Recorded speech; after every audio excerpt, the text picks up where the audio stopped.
Hello there, it's Carrie Rhodes here. Welcome back to my YouTube channel. Today I am participating in the Not Too Shabby Spring Release YouTube Hop, and there is a giveaway. I will have a link to Jamie from the Not Too Shabby Shops video for you below, where you can find the raffle copter link to enter to win a $25 shopping spree to the Not Too Shabby Shop.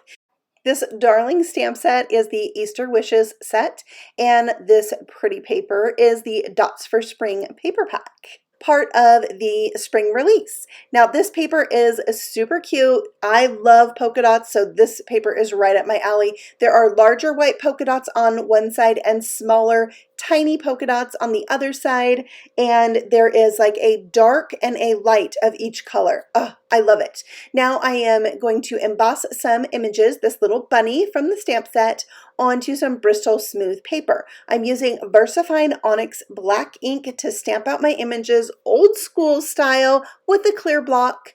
Yeah, I feel pretty like tough when I'm stamping with a clear block. And then I'm going to emboss it with clear embossing powder.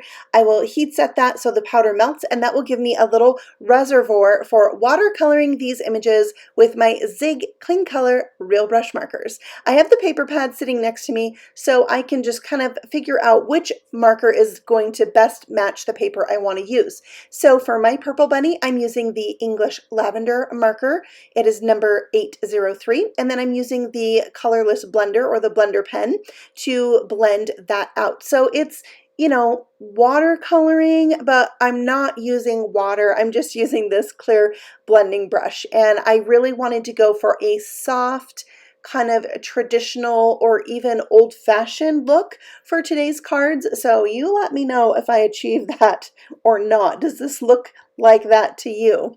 So this, just the idea for coloring the bunnies a different color was inspired by this paper. I wanted to do something different than just like white or brown. And I thought, you know, at Easter, kids get these colorful, bright Easter bunnies in their Easter basket as little stuffed animals. So I thought, why not color these to be like that? So that's how I came up with the colors for these bunnies. I'm using the Haze Blue for this bunny. It's a really, really light color. So I did add a little bit more of the marker on that bunny than I did on the purple, and same with this pale pink bunny. You can see there's so many pink choices of markers in my Zig Clean Color Real Brush marker set, and so I had to play with a bunch of them to find the one I really liked. But there you go, there's my pink bunny, and then I used pale gray to accent all the white areas on each of the bunnies and blend it out with the blender as well. I'm going to color the eggs the same exact colors I used for the bunnies. They're each going to have a pink egg, a blue egg, and a purple egg. Now when you're coloring on top of embossed lines with these water brush markers, the color will sit on top of the embossed lines and won't dry. So you might see me dab these images with a paper towel a couple times so I don't accidentally smear the ink. Now I am fussy cutting out my images. I just prefer to do this when I have embossed images rather than use my Pick Scan mat for my cameo silhouette. And you know, it's good every once in a while to challenge yourself and do some old-fashioned stamping with blocks and cutting with scissors, right? So now I am stamping out 3 of the baskets and embossing those with clear ink or clear powder as well. You might have seen some bees there. There is the most darling bee in this stamp set. I didn't actually end up using it, but I think it's super cute. This is a really cute Easter stamp set, and it has sentiments in it, which I love when a stamp set has sentiments in it. Now I'm going to fussy cut out this basket, which, by the way, if you turned it upside down, couldn't you color it to look like an acorn and just give it a little stem? There's another idea for you. Now I'm going to use a craft knife to cut out the opening in this basket. And I will just let you know, this is the thing I am worst at in paper crafting, right here, this. So what I've learned to do is to go in with a light hand first and then go around a couple times rather than trying to cut the whole thing all at once. But then I get shaggy edges. So I used my sanding eraser to kind of erase those shaggy edges, and it worked out great. Now I have this double-stitched rectangle die from Scrappiness, and I die cut out my 3 pattern paper pieces. And then from my craft cardstock, I am using this diamond patterned with a wood grain frame mini slimline die, also from Scrappiness.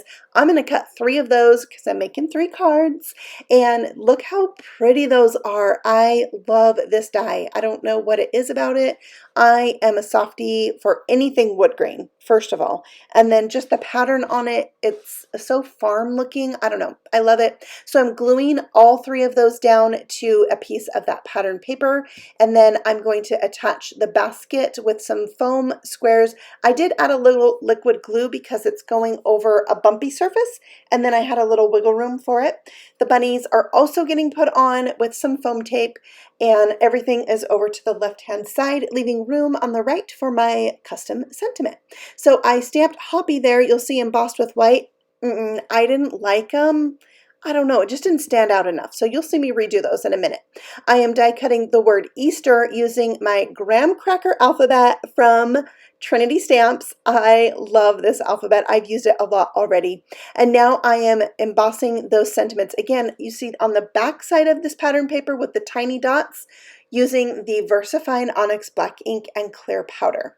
Now I'm going to glue down all my letters to spell out the word Easter. I glued on my beginning letter and my ending letter first, and then I kind of laid out the middle letters to get good spacing and then just glued them in place. You do see I have a paper towel there on the side. If I get too much glue, I can kind of dab off the glue a little bit and then stick it down. The sentiment with a flagged end is getting added right above the word Easter and tucked behind the bunny a little bit.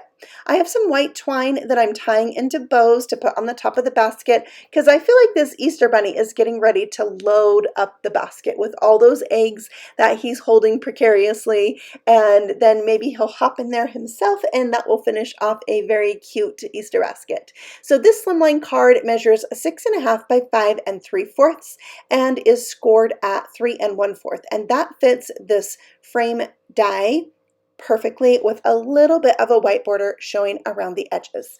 Now I got this sequin mix also from Not Too Shabby, and I'm going to add some sequins in and around my sentiment for each card. So there is pink and there is blue, so I'll add those to the matching cards, and there is no purple. I know, it's very sad. I can feel your sadness. But never fear, there's white, and the white is they're all finished with like a pearly shine, so the white looks really pretty with that pearl shine on the purple card. There are some individual egg stamps in the stamp set, and I am stamping them with wheat ink from Concord and 9th along the bottom of each of my cards to decorate the inside.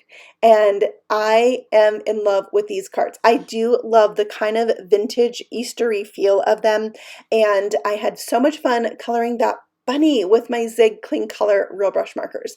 Now, you want to make sure and hop along the hop and see what the other designers have created with this stamp set and the other stamp set, which has a cute little truck from this new spring release from the Not Too Shabby shop.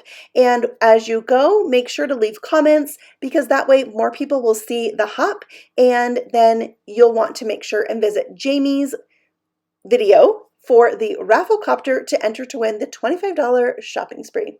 I thank you for stopping by. If you're new here, feel free to subscribe, and I will see you very soon on the next video. Happy stamping! Bye!